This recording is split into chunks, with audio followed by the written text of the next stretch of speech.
Standard 5th, Environmental Studies, Part 1. In this chapter 21 is busy at work our internal organs. इसका मतलब है हमारे body के अंदर जो इंटरनल ऑर्गन्स है वो काम में व्यस्त रहते हैं, है ना. बिजी एट वर्क है ना, हमेशा वो काम में व्यस्त रहते हैं. भले ही हम रात को सो जाते हैं, आराम करते हैं, सोते हैं, लेकिन हमारे बॉडी के अंदर जो हमारे ऑर्गन्स है वो सदैव अपना काम जारी रखते हैं, वो करते ही रहते हैं. Can you recall? Take a large sheet of thick paper about the height of a child in the class. Put it on the wall as shown in the picture and secure it with tapes. Ask one student to stand against it and another to draw outline of the body. तो कह रहा है जैसे चित्र में दिखाया है ना, क्लास में आप एक ऐसे दीवार पर एक कागज लगा दो और उसको खड़े कर दो उसके सामने, और उसकी परछाई को आप ऐसे आउटलाइन में ड्रॉ करो, बोल रहे हैं ना. Now get other student two point out the right place of the following organs with in our outline. The brain, lungs, heart and stomach. अब कह रहा है फिर दूसरे बच्चे को बोलो कि जहां जहां बॉडी में जो पार्ट्स रहते हैं ना, जैसे ब्रेन कहाँ रहता है, लंग्स कहाँ, हार्ट, तो वो उसको ऑर्गन्स को वहां पे डालो, बोल रहा है. स्टूडेंट्स को, किसी एक स्टूडेंट को बोलो अपने राइट प्लेस पे ऑर्गन्स बनाए. Now recall the following details about each of the organs. और फिर हर एक ऑर्गन्स के डिटेल्स जानकारी करो. In which cavity of the body is it situated, what is its function, which are the bones that protect it, है ना. तो कौन सा बॉडी में कौन से पार्ट्स कहाँ रहते हैं, क्या फंक्शन करते हैं, तो ये आपको ऐसे एक्टिविटी करना है क्लास में. Processes like respiration, digestion go on inside the body continuously with the help of certain organs. Let us learn something about these processes and the organs that carry them out. तो कह रहा है हमारे body के अंदर जो respiration है ना, सांस लेना छोड़ना, और डाइजेशन, पाचन क्रिया, ये सब हमारे बॉडी के इंटरनल ऑर्गन्स जो है वो करते रहते हैं कंटिन्यूसली, कभी उनके बीच में रुकावट नहीं आती है. तो ये किस प्रकार काम करते हैं, आइए जानते हैं इस प्रोसेस को. रिस्पायरेशन यानी सांस लेना छोड़ना. We need air, water and food to live. It is necessary for the body to get a continuous supply of oxygen. We get this oxygen from the air through breathing. That is why we breathe continuously. In our body there are organs that carry out the work of respiration. Read their names in the diagram on the next page and also their description. तो कह रहा है respiration क्या चीज है, हम continuously सांस लेते और छोड़ते रहते हैं, और ऑक्सीजन, हमारी बॉडी को ऑक्सीजन सप्लाई मिलते रहता है. तो सांस लेना और छोड़ना जो कंटिन्यूस चलता रहता है, इसे ही कहते हैं रिस्पायरेशन, सांस लेने को, है ना. तो कह रहा है नेक्स्ट पेज पे रिस्पायरेशन का डायग्राम दिया हुआ है, उसके बारे में हम जानते हैं. The respiratory system. अब जैसा कि हमने पढ़ा, ये रिस्पायरेशन सिस्टम है. तो हमारी सांस लेने की प्रक्रिया कैसे चलती है, नोज, नाक से हम सांस लेते हैं, तो फिर कहाँ जाता है वो, ट्रैकिया या विंड पाइप में, ये वायु नली में जाती है हवा. फिर वायु नली से हमारे लंग्स में पहुंचता है, ये लंग्स है. और फिर ये डायफ्राम है जो ये लंग्स के नीचे रहता है, चेस्ट के नीचे दिख रहा है ना, इसको डायफ्राम बोलते हैं. तो ये हमारा रिस्पायरेटरी सिस्टम है. किस प्रकार हम नाक से सांस लेते हैं, फिर पाइप में जाती है हवा, विंड पाइप से लंग्स में, फिर ये ओके, ये हमारा रिस्पायरेटरी सिस्टम है. The diagram about shows our respiratory organs. तो ये हमारे रिस्पायरेटरी ऑर्गन्स है. When we inhale the air from outside goes into the trachea and through its branches into the lungs. In the lungs these branches divide further into smaller and smaller branches. At the end of the last branches there are air sacs or alveoli. तो कह रहा है जब हम नाक से सांस लेते हैं तो जो बाहर की हवा है वो हमारे बॉडी के अंदर जाती है, और फिर वो ब्रांचेस है ना, अलग अलग शाखाएं बनी होती है, उसके अंदर से लंग्स में पहुंच जाती है, और फिर छोटी छोटी शाखाओं से लंग्स में पहुंच जाती है ना. तो इसे ही कहते हैं. और फिर लास्ट में जो है वो एयर सैक्स होते हैं, जो एयर सैक्स है ये. Between the thoracic cavity and the abdominal cavity there is an organ like a flexible sheet. It is called a diaphragm. तो कह रहा है ये है diaphragm.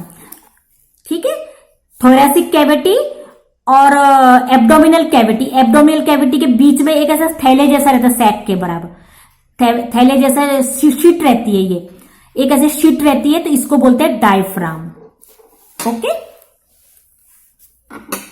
The diaphragm and its movement. अब इसका क्या काम है हम देखते हैं। When the diaphragm moves downward, the breathe in and the incoming air fills the alveoli in the lungs. तो डायफ्राम जब नीचे की तरफ जाता है तो हम सांस अंदर लेते हैं और फिर वो हमारे एल्वोली में लंग्स में फिल हो जाता है, एल्वोली में भर जाता है और फिर वो हमारे लंग्स में पहुंच जाता है। When the diaphragm moves upwards, air in the lungs is pushed out. तो जब ये डायफ्राम ऊपर की तरफ जाता है तो जो लंग्स में हमारी हवा है कार्बन डाइऑक्साइड वो बाहर निकलती है। तो इस प्रकार हमारी सांस की प्रक्रिया शुरू रहती है, सांस लेना और छोड़ना। Exchange of gases. When the outside air reaches the alveoli, the oxygen in it passes into thin blood vessels around the alveoli. With the blood, it is carried to all parts of the body. At the same time, the carbon dioxide that is brought by the blood. तो gases अब कैसे exchange होते हैं, तो जब हम बाहर की हवा को अंदर लेते हैं तो वो हमारे एल्वोली में पहुंच जाता है और फिर वहां से ऑक्सीजन जो है वो पूरी बॉडी को सप्लाई होता है ना।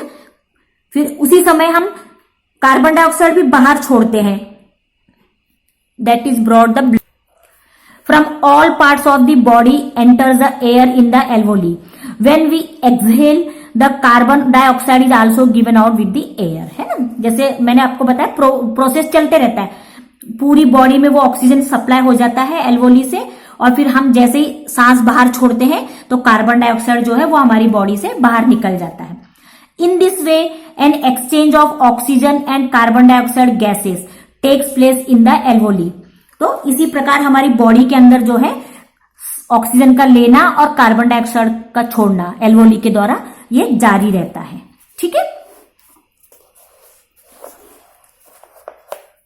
डू यू नो, क्या आप जानते हो, डस्ट एंड स्मोक पार्टिकल्स में be present in the air in the atmosphere. There may even be disease-producing microorganisms. They are harmful for the body.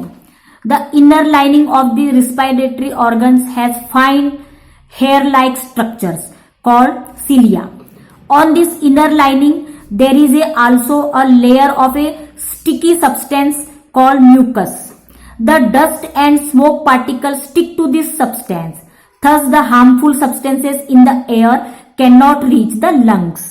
तो कह रहा है क्या आप जानते हो, जब जो हवा हम सांस लेते हैं अंदर को तो उसमें बहुत सारी धूल मिट्टी और धुआं रहता है, छोटे छोटे धूल मिट्टी के कण रहते हैं, तो वो भी हवा के थ्रू हमारे अंदर चले जाते हैं जो हमारे बॉडी के लिए बहुत नुकसानदेह होते हैं, हमें बीमार कर सकते हैं वो ऑर्गेनिज्म। पर जैसे ही हम वो सांस लेते हैं तो हमारे बॉडी के रिस्पिरेटरी ऑर्गन्स में जो है वो बारीक बाल के जैसे थिन स्ट्रक्चर्स रहते हैं, उसको सिलिया कहते हैं। और वो सिलिया के अंदर में एक लाइनिंग में उसमें चिपचिपी चीज रहती है, म्यूकस। तो हम जो ये धूल मिट्टी के कण है उस म्यूकस में चिपक जाते हैं। चिपकने के कारण जो है वो हमारे विंड पाइप में नहीं जा पाते, जिससे हम बीमार होने से बच जाते हैं, है ना। इसलिए वो हार्मफुल सब्सटेंस जो है जो हमारे हवा के द्वारा हमारे बॉडी में लंग्स में नहीं पहुंच पाते हैं, पार्टिकल वहीं पे रुक जाते हैं, वो म्यूकस में चिपक के वहीं रह जाते हैं particles. The effect of smoking. अब धुएं का क्या असर होता है। If one keep smoking over a long period of time, the toxic substances in the smoke collect in the respiratory tract. As a result, the air that enters the lungs is not sufficiently purified and the impurities in the air begin to accumulate in the lungs. As a result, the efficiency of the lungs is reduced. The likelihood of getting disease of the lungs increases. तो बोल रहा smoking है ना, cigarette पीने का, जो हम cigarette धुआं पीते हैं ना उसका कितना बुरा असर होता है। देखो अगर हम कंटिन्यू स्मोकिंग करेंगे तो हमारे रिस्पिरेटरी ट्रैक्ट में जो है वो धुआं जमा होते जाता है। धुआं जमा होते होते होते फिर वहां की जो प्यूरिफाइड ट्रैक्ट है वो इम्प्योर हो जाती है। जो भी हवा में गंदगी धूल मिट्टी रहती है वो स्मोक के थ्रू हमारे पाइप में चली जाती है और फिर वहां पर इम्प्योरिटीज जमा हो जाती है, लंग्स में पहुंच जाती है। ज्यादा अगर हम सिगरेट पिएंगे तो वो गंदगी जो है वो हमारे धुएं के थ्रू हमारे लंग्स में पहुंच जाती है, जिससे क्या होता है हमारे जीवन कम हो जाता है और हम बीमार हो जाते हैं, लंग्स की बीमारियां हो जाती है, हमें लंग्स की बीमारियां हो जाती हैं। The solid particles in the tobacco smoke from the cigarette और bidi form a sticky layer inside the alveoli. This reduces the amount of oxygen supplied to the body. In addition, some toxic substances in the tobacco also enter the alveoli. These ill effects lead to diseases of respiratory organs, including life-threatening disease like lung cancer. तो कह रहा है हम अगर बीड़ी cigarette ज्यादा पिएंगे तो उसके अंदर जो हार्मफुल वो रहते हैं, स्टिकी लेयर होती है, वो हमारे एल्वोली में चली जाती है। इससे हमें ऑक्सीजन सप्लाई जो है वो बराबर नहीं मिल पाता, फिर धीरे धीरे हमें लंग्स की बीमारियां होने लगती, और अगर ज्यादा बीमारी बढ़ गई तो हमें लंग कैंसर भी हो सकता है, फिर बचना मुश्किल हो जाता है। Passive smoking. If there are people around us who smoke, then we may have to face the consequences of smoking even if we do not smoke ourselves. That is why there is now a ban on smoking in public places. तो कह रहा है passive smoking में ऐसा होता है जो cigarette बीड़ी नहीं पीते हैं, अगर फिर भी ऐसे लोग धुएं के सिगरेट पीने वालों के आस पड़ोस में रहे तो वो सिगरेट का गंदा धुआं हमारे भी बॉडी में प्रवेश कर जाता है और फिर उससे जो है हमें लंग्स की बीमारियां हो जाती। इसीलिए आजकल सरकार ने पब्लिक प्लेसेस पे स्मोकिंग करने को बैन करके रखा हुआ है ना, ऐसी जगहों पे सिगरेट पीना मना है क्योंकि वो सभी के लिए नुकसानदायक। A new word, gland, an organ that secrets a certain substance, है ना। ग्लैंड किसे कहते हैं? जो हमारी बॉडी में रहते हैं ग्लैंड, तो ऐसा सब्सटेंस जो किसी चीज का सीक्रेट करता है ना, किसी चीज को चूसता है, तो ऐसे सब्सटेंस को ग्लैंड कहते हैं। अब ये हो गया डाइजेशन। अब रिस्पायरेटरी के बाद हम देखते हैं डाइजेशन, ये भी हमारी बॉडी का एक सिस्टम है। Let us now learn something about the alimentary canal, the digestive organs and their functions. तो जैसे हमने रिस्पायरेटरी के ऑर्गन्स देखे, ऐसे ही हमारी बॉडी के अंदर डाइजेस्टिव सिस्टम के भी ऑर्गन्स है। लेट हम उसको देखते हैं। The alimentary canal, the food we eat is digested in our body, that is substances that can mix with the blood are formed from the food. This process takes place in different parts of a long and flexible tube inside our body. This tube is called the alimentary canal. The upper end of this tube is the mouth and the lower end is called the anus. तो alimentary canal किसे कहते हैं? जो भी खाना हम खाते हैं वो हमारी बॉडी में डाइजेस्ट होता है। कहां पर होता है? जो भी सब्सटेंस हम खाना खाते हैं वो हमारे ब्लड में मिक्स हो जाता है ना, वो सब हमारे ब्लड में मिक्स हो जाता है खाने के रूप में। तो ये प्रोसेस कहां होता है? हमारी बॉडी के अंदर एक बहुत ही लंबी पाइप रहती है और वो बहुत ही फ्लेक्सिबल ट्यूब जैसी रहती है ना, फ्लेक्सिबल है ना, जो आसानी से कहीं भी मुड़ जाती है। तो इसके अंदर ये सब चीजें होती है, खाना मिक्स होके बॉडी में पहुंचता है। तो इस पाइप को कहते हैं एलिमेंट्री कैनल। और जो एकदम ऊपर का पार्ट है उस पाइप का, उसको कहते हैं मुंह। मुंह से हम खाना खाते हैं और फिर पूरे बॉडी से वो नीचे एनस के थ्रू बाहर निकल जाता है, तो उसके लोअर एंड को एनस कहते हैं। Even if there is a continuous tube going from the mouth to the anus, the shape of this tube is not the same in all its parts. तो कह रहा है मुंह से लेकर जो हमारे एनस तक ये पाइप जाता है, ट्यूब जाता है, तो ये सीधा एक जैसा नहीं रहता है हमेशा, ये मुड़ा तुड़ा कहीं से, फ्लेक्सिबल है ना, ये कैसे भी मुड़ा उड़ा रहता है। तो ये देखिए, ये नीचे दिया है डाइजेस्टिव सिस्टम का ये डायग्राम। जैसे हम यहाँ से खाना खाते हैं माउथ से, तो फिर ये हमारे यहाँ सलाइवरी ग्लैंड से मिक्स होता है मुंह के अंदर, फिर उसके बाद इसोफेगस में जाता है, ये हमारी अन्न नली है, उसको इसोफेगस कहते हैं। ये पाइप के थ्रू फिर हमारे यहाँ लीवर में जाता है, लंग्स में जाता है, स्टमक पेट में जाता है, फिर पेट से होके पेनक्रियास, फिर उसके बाद ये ग्लैंड, फिर स्मॉल इंटेस्टाइन, फिर ये लार्ज इंटेस्टाइन। तो ये देखो पूरे मुड़े हुए रहती है ट्यूब, ये पूरे यहाँ से फ्लेक्सिबल ट्यूब है ये। फिर ये पूरा यहाँ पाचन क्रिया होती है, फिर ये प्रोसेस होगा, ये लार्ज इंटेस्टाइन से ये हमारा एनस है, ये लास्ट में हमारा एनस, तो यहां से बाहर निकल जाता है। तो ये पूरा द डाइजेस्टिव सिस्टम है। तो ये हमारी बॉडी का डाइजेस्टिव सिस्टम। जो भी हम खाना मुंह से खाते हैं वो अन्न नली के द्वारा हमारे लीवर में जाता है, फिर लंग्स में जाता है, फिर पेट में जाता है, फिर उसके बाद स्मॉल इंटेस्टाइन, लार्ज इंटेस्टाइन, फिर एनस से बाहर निकल जाता है। तो ये इस प्रकार हमारा खाना पचता है बॉडी के अंदर। The different parts of the alimentary canal have different structures and function. These different parts are called the digestive organs. Certain glands outside the alimentary canal assist the process of digestion. तो जैसा आपको मैंने diagram में बताया, ये पूरा process जो है अलग अलग स्ट्रक्चर में होता है, पूरे अलग अलग ऑर्गन्स है डाइजेस्टिव सिस्टम के, स्मॉल इंटेस्टाइन, लार्ज इंटेस्टाइन, ये फूड पाइप। अब डाइजेस्टिव ऑर्गन्स तो देखते हैं कौन कौन से ऑर्गन्स है। The process of digestion begins as soon as food is taken into the mouth. The teeth, tongue and saliva all help to convert food into a soft, moist ball called a bolus, which is easy to swallow. The bolus passes through the esophagus into the stomach. तो जैसे ही हम खाना मुंह में रखते हैं और उसको दांतों से चबाते हैं और जीभ से उसको घुमाते हैं तो उसके अंदर सलाइवा मिक्स होता है ना, हमारे मुंह के अंदर एक लार निकलता है तो लार मिक्स हो जाता है। वो लार मिक्स होकर खाना जो है वो बारीक हो जाता है और वो एक बॉल की तरह तैयार हो जाता है, ताकि वो लार से जो है हम उसे गिटकने में आसानी होती है। अगर हम उसको अच्छे से खाने को चबाएंगे नहीं तो हम उसको गिटक नहीं सकते गले से, इसीलिए उसमें सलाइवा मिक्स होकर वो इजीली हमारे पेट के अंदर चले जाता है ना, हम उसको आसानी से गिटक लेते हैं अंदर, फिर वो इसोफेगस पाइप से होके हमारे पेट में चले जाता है।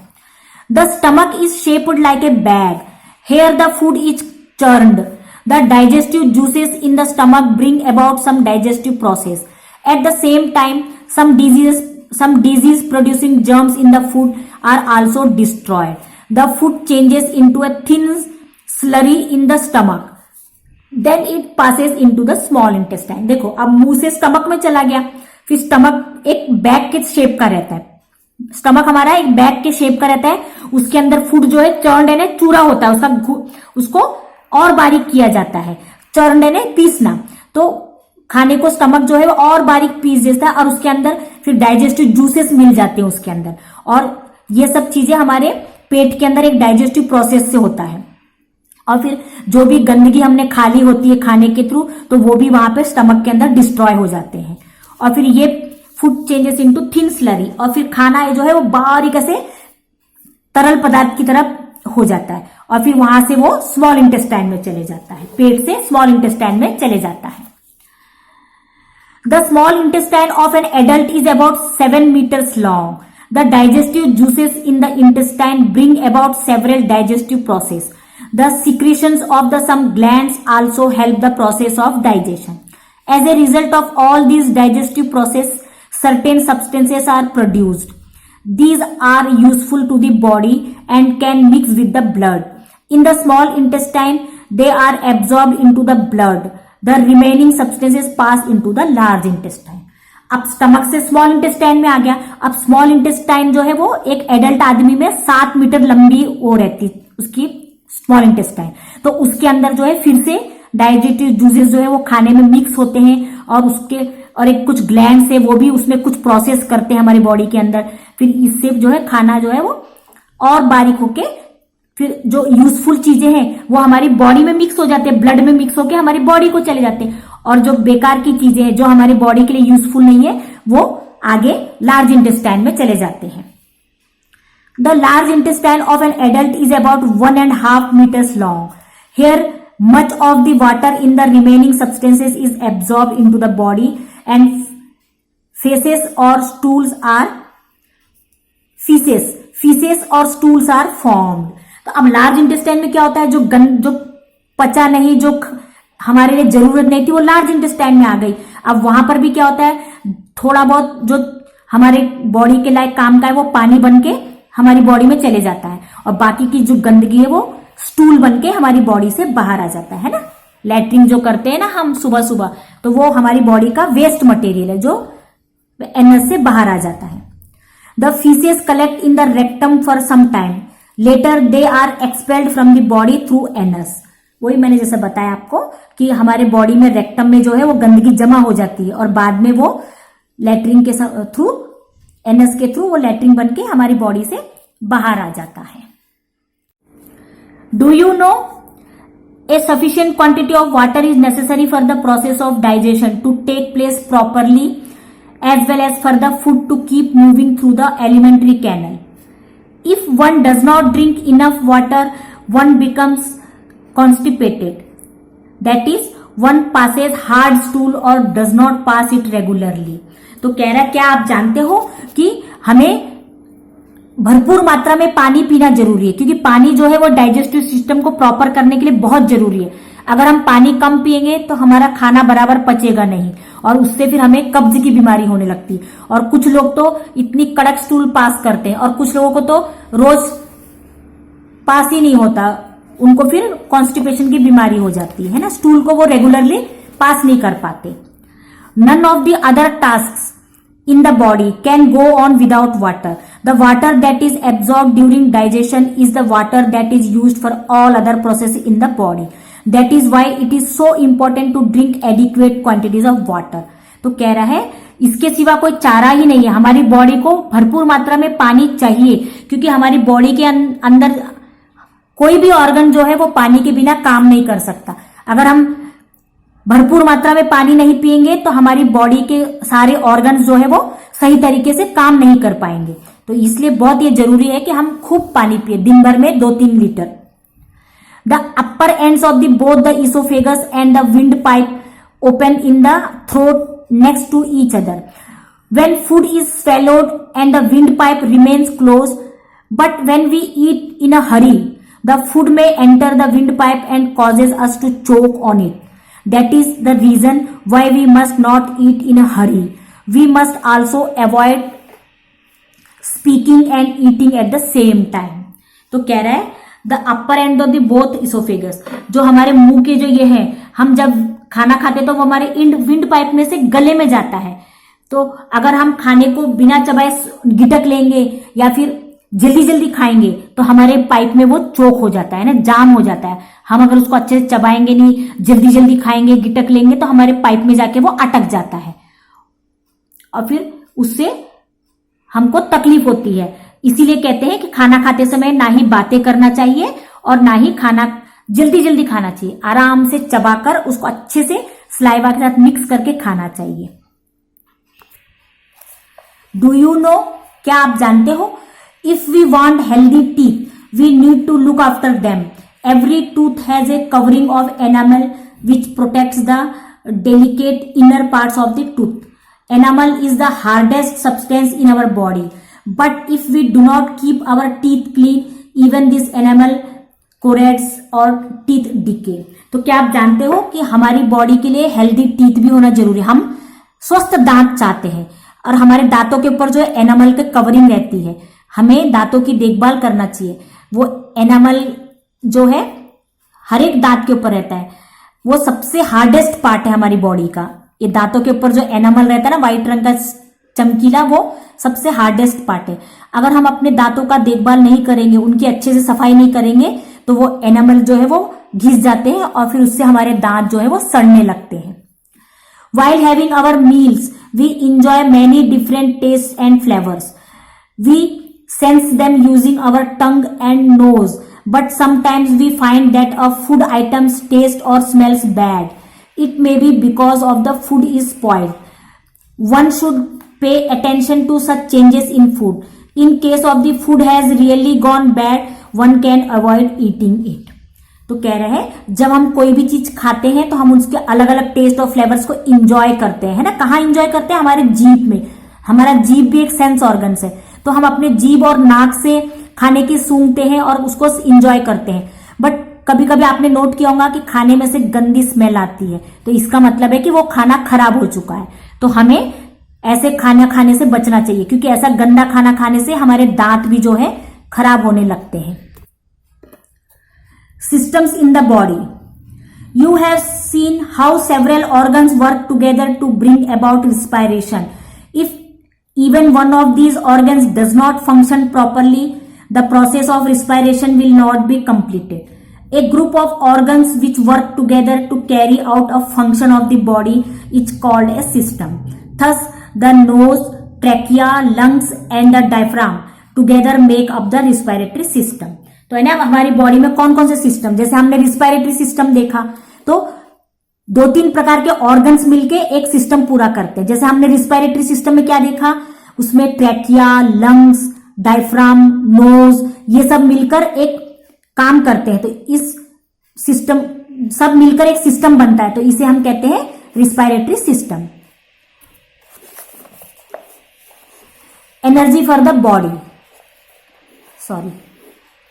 Energy for the body. अब हमारे बॉडी के लिए एनर्जी की भी आवश्यकता होती है। As a result of respiration oxygen enters the blood in the body and spreads to all parts of the body. Substances formed in the process of digestion also mix with the blood and reach all parts of the body. Of these, some substances act as a fuel for the body. अब जैसे हमारी body को ताकत कहां से मिलती है, जैसे रिस्पायरेटरी सिस्टम में क्या होता है, ऑक्सीजन हमारी ब्लड के अंदर जाके मिल जाता है और फिर वो सारी बॉडी में ब्लड के थ्रू हमारी बॉडी को मिलता है ऑक्सीजन। ऐसे ही हम जो खाना खाते हैं वो डाइजेस्ट होके हमारे ब्लड में मिल जाता है, मिक्स होके डाइजेशन सिस्टम के बाद हमारे ब्लड में मिक्स होके पूरी बॉडी को हमारे वो एनर्जी ताकत बॉडी में मिल जाता है, वो खाना भी पच के। तो इससे हमारी बॉडी को जो है वो ताकत मिलती है, चाहे वो ऑक्सीजन के थ्रू हो, चाहे हम जो भी खाते हैं वो डाइजेस्ट होके बॉडी में चले जाता है, ब्लड में मिक्स हो जाता है, तो उससे हमारी बॉडी को जो है ताकत मिलती है। When the oxygen in the blood reaches the different parts of the body, it helps the slow burning of these substances, giving energy to the body. The body uses this energy to carry out all its tasks. तो जैसे ही oxygen हमारे blood में जाता है वो हमारे पूरी body में फैल जाता है ब्लड के थ्रू, और फिर वो धीरे धीरे ये जो भी हम खाना खाते हैं उसको बर्न करने लगता है, ये सब्सटेंस को वो जलाता है। तो जलने से क्या होता है, एनर्जी निकलती है, फिर वही एनर्जी को हम अपने काम में यूज करते हैं ना। हमें काम करने के लिए ताकत की जरूरत पड़ती है ना, एनर्जी। तो फिर एनर्जी कहां से आती है, जो हम खाना खाते हैं। अच्छा खाना जो है वो हमारे ब्लड में मिक्स हो जाता है, उससे हमारे बर्न होते हैं, फ्यूल बर्न होने से हमारी बॉडी को एनर्जी मिलती है। Circulation of the blood. अब ब्लड सर्कुलेशन कैसे होता है हमारी बॉडी में, the blood carries the oxygen obtain from the air and the energy giving substances in our food to all parts of the body, but what keeps the blood flowing? You know that the heart continually contracts and relaxes for this very purposes. A network that consists of tubes or vessels that carry blood away from the heart and those that bring blood back to the heart is spread throughout the body. तो कह रहा है हमारी body में blood circulation कैसे होता है, जो भी ऑक्सीजन हमारे ब्लड के थ्रू हमारी पूरी बॉडी में जाता है और जो भी खाना, जो भी चीजें हम खाते हैं फूड के थ्रू हमारे पूरे बॉडी पार्ट्स में जाता है, उससे हमारी बॉडी को एनर्जी मिलती है। तो उसी से हमारी बॉडी में ब्लड सर्कुलेशन होता है। तो कैसे होता है, ब्लड जो है पहले हार्ट में जाता है और हमारा हार्ट जो है कंटिन्यू धड़कते रहता है, खुलता है बंद होता है, कॉन्ट्रैक्ट और रिलैक्स। तो जैसे ही वो खुलता है तो पूरी बॉडी में ब्लड चले जाता है और फिर ऐसे रिलैक्स होता है। तो ये प्रोसेस जो है वो कंटिन्यूली चलते रहता है हमारी बॉडी के अंदर। तो इस प्रकार हमारी पूरी बॉडी में ब्लड सर्कुलेट होते रहता है थ्रू आउट द बॉडी, जल्दी जल्दी होता है ये। The process of keeping the blood flowing through all parts of the body is called blood circulation. Apart from oxygen, blood carries innumerable other substances from one part of the body to another all the time. That too is made possible by circulation of the blood. तो कह रहा है blood के अलावा भी हमारे जो blood है दूसरे सब्सटेंस को भी पूरे बॉडी पार्ट्स में पहुंचाते रहता है। That too is made possible by circulation of blood. The heart and the network of blood vessels together form the circulatory system. As long as we are alive, the process of blood circulation goes on continuously day and night. यानी जब तक हम जिंदा रहते हैं blood circulation हमारी पूरी body में फ्लो होते रहता है, एक क्षण के लिए भी रुकता नहीं है। इसीलिए तो कहा है ना, work busy at work hour internal organs, यानी हम भले ही सो जाए, आराम करते रहे, लेकिन हमारे बॉडी पार्ट्स जो है वो कभी नहीं सो थकते, वो कंटिन्यूस काम करते रहते हैं। अगर वो रुक गए तो हम मर जाएंगे, खत्म हो जाएंगे। तो जिस प्रकार हमने रिस्पिरेटरी सिस्टम देखा, डाइजेस्टिव सिस्टम देखा, ऐसे ये सर्कुलेटरी सिस्टम है जो पूरी बॉडी में ब्लड दौड़ते रहता है, उसे कहते हैं सर्कुलेटरी सिस्टम। चाहे दिन हो रात हो, हमारा ब्लड जो है वो हमारी बॉडी में फ्लो होते रहता है। नेक्स्ट है the nervous system. The functions of the respiratory, circulatory and digestive systems are vital for the body. They have to be carried out ceaselessly. There are some tasks that we carry out only when we like. For example, speaking, running, studying, playing, etc. You have learned that coordination means paying attention to all the different functions and ensuring that they all occur at the night time and in the right manner. तो कह रहा है ये जो circulatory system, respiratory system और digestive system, ये तो vital body है, हमारी बॉडी के अंदर होने वाले कंटिन्यूस प्रोसेस, इससे हम बदलाव, पर कुछ ऐसे भी चीजें हैं जिसको हम जब चाहे हम अपने हिसाब से चला सकते हैं, जैसे बोलना, दौड़ना, पढ़ना. अब ये हमारे हाथ में है, कब हम इनको चलाएं कब ना चलाएं. ठीक है, तो जैसे हमारी बॉडी के अलग अलग पार्ट जो फंक्शंस करते हैं, ऐसे चाहे दिन हो या रात हो, तो वो एक सही मैनर में वो काम करते ही रहते हैं. Maintaining this coordination is the function of the brain. There is a network that connects the brain with all the different parts of the body. This is a network of nerves that carry messages to and fro between the brain and the parts of the body. अब जैसे कुछ काम हमारे हाथ में है, तो हम क्या करना चाहते हैं क्या नहीं, ये हम बॉडी के थ्रू ब्रेन को मैसेज करते हैं, कब करना है, कैसे करना है, हमें भूख लगी कि नहीं, तो ये हमारी बॉडी जो है वो ब्रेन को मैसेज करती है, तो फिर ये हम कर सकते हैं. The brain and the network of the nerves are together called the nervous system. The nervous system functions to coordinate all the bodily functions. अब नर्वस सिस्टम का क्या काम है, हमारी बॉडी में जो भी कोऑर्डिनेशन होते हैं, हमें जैसे दौड़ना है तो हमको दौड़ना है करके कौन बताता है, हमारी दिल से हमारे ब्रेन को जाता है कि हमें दौड़ना है, तब हम दौड़ते हैं. हमें भूख लगी है तो पहले हमारी बॉडी से ब्रेन को मैसेज जाएगा कि हमें भूख लगी है, तब फिर वो नर्व सिस्टम काम करता है. तो इस प्रकार ये जो नेटवर्क, ब्रेन का नेटवर्क और बॉडी सिस्टम, इनमें कोऑर्डिनेशन रहता है. इसी कोऑर्डिनेशन के थ्रू ये नर्वस सिस्टम काम करता है. ये है नर्वस सिस्टम, आप ये देख रहे हैं, ये द नर्वस सिस्टम. अब नर्वस सिस्टम ये पूरे बॉडी और इसके नेटवर्क, इसमें काम करता है. हमारी बॉडी में जो भी हलचल होती है वो हम पहले ब्रेन को मैसेज करते हैं, तब वो ब्रेन से फिर उस काम के अंजाम दिया जाता है थ्रू ब्रेन. तो इसे कहते हैं nervous system. Do you know, क्या आप जानते हो, drinking alcohol has many ill effects on the body. If it affects the nervous system leading to loss of control over the movements of the body and lack of coordination. That is why it is dangerous to drive after drinking alcohol. तो कह रहा कि आप जानते हो कि शराब पीने से हमारी बॉडी को कितना नुकसान होता है. ये हमारे पूरे नर्वस सिस्टम को खराब कर देता है, हम अपने कंट्रोल खो देते हैं. ज्यादा शराब पीने से हमें नशा आ जाता है, हमें होश नहीं रहता हम क्या काम कर रहे हैं, और अगर हमारे फिर सोचने समझने की शक्ति कम हो जाती है. इसीलिए कहते हैं कि कभी भी शराब पीकर गाड़ी नहीं चलानी चाहिए, क्योंकि हम सोच समझ ही नहीं पाएंगे तो गाड़ी चलाएंगे तो एक्सीडेंट हो जाएगा. If one keeps drinking alcohol for a long period of time, it causes ulcers on the inner lining of the digestive organs. It can also seriously affect the functions of the liver and kidneys. तो कह रहा है अगर कोई continue बहुत ज्यादा शराब पीते रहे लगातार, तो उनकी पूरी अंदर की जो डाइजेस्टिव लाइनिंग है वो पूरी बर्बाद हो जाती है, और उनको फिर अल्सर हो जाता है, पूरा सिस्टम खराब है, कैंसर हो जाते हैं, हमारी लिवर खराब हो जाते हैं, किडनी खराब हो जाते हैं, सीरियस बीमारियां हो जाती हमें. इसीलिए शराब पीना बहुत बुरा है. Other systems in the body. अब हमारी बॉडी में दूसरे कौन से सिस्टम्स है. We have learn something about the respiratory system, the digestive system, the circulatory system and the system that coordinate the functions of the all the system. The nervous system. Besides these, there are several other systems in our body.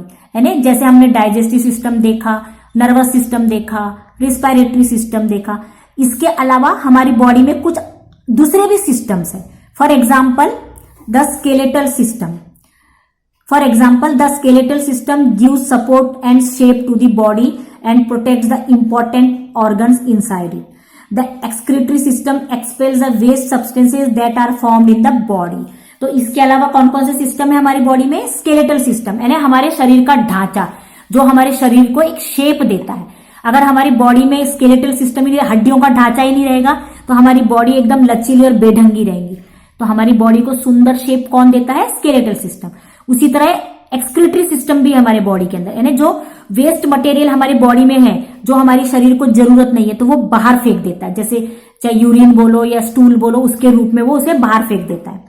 The working of all these systems extremely complex, but it is important to have information about them.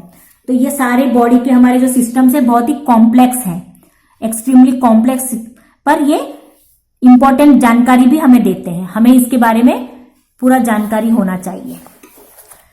Always remember, if the functions of any one of our system is disturb, it affects all the other systems in the body too. तो कह रहा हमेशा इस बात का ध्यान रखिए, अगर हमारे शरीर में से इनमें से कोई एक सिस्टम भी अगर खराब हो गया या गड़बड़ हो गया, तो हमारी पूरी बॉडी के सिस्टम जो है वो खराब हो जाते हैं, वो सारी बॉडी के सिस्टम उसमें इफेक्ट करते हैं। इसीलिए हर एक सिस्टम को सुचारू रूप से चलाना जरूरी है। What we have learned, अब हमने इस पार्ट में क्या सीखा? A group of organs that together carry out some functions of the body is called a system. The nose, trachea, lungs and the diaphragm are organs that form the respiratory system. The mouth, esophagus, stomach, small intestine, large intestine, rectum and anus and certain glands outside the alimentary canal are the organs of the digestive system. ये digestive system के organs हैं। Other systems like the circulatory system, the skeletal system, the excretory system also take care of other important functions of our body. The nervous system coordinates all the functions of the body. For us to lead a healthy life, all our system must function smoothly. तो हमने इस chapter में क्या क्या सीखे? Respiratory system के organs कौन कौन से हैं? Nose, trachea, lungs and diaphragm. और डाइजेस्टिव सिस्टम के ऑर्गन्स कौन कौन से हैं? Mouth, oesophagus, stomach, small intestine, large intestine, rectum और एनस। और फिर दूसरे सिस्टम्स कौन कौन से? जैसे सर्कुलेटरी सिस्टम, स्केलेटल सिस्टम जो ब्रेन का काम करते हैं, एक्सक्रीटरी सिस्टम जो वेस्ट को बाहर निकालते। ये सारे हमारी बॉडी के इंपॉर्टेंट सिस्टम्स है जो बहुत इंपॉर्टेंट काम करते हैं हमारी बॉडी के लिए। फिर नर्वस सिस्टम जो दिमाग का, जो पूरी बॉडी के फंक्शंस को कंट्रोल करता है, वो हमारा नर्वस सिस्टम है। और ये हमें एक हेल्दी लाइफ जीने के लिए ये सारे सिस्टम्स को हमें सही तरीके से स्मूथली चलाना पड़ेगा, तभी हम एक स्वस्थ जीवन जी पाएंगे। तो इस प्रकार ये हो गया पार्ट का डिस्क्रिप्शन। अब इसके लिंक पर आप क्लिक करोगे तो आपको मिलेंगे प्रश्न उत्तर और इसके एक्सरसाइज।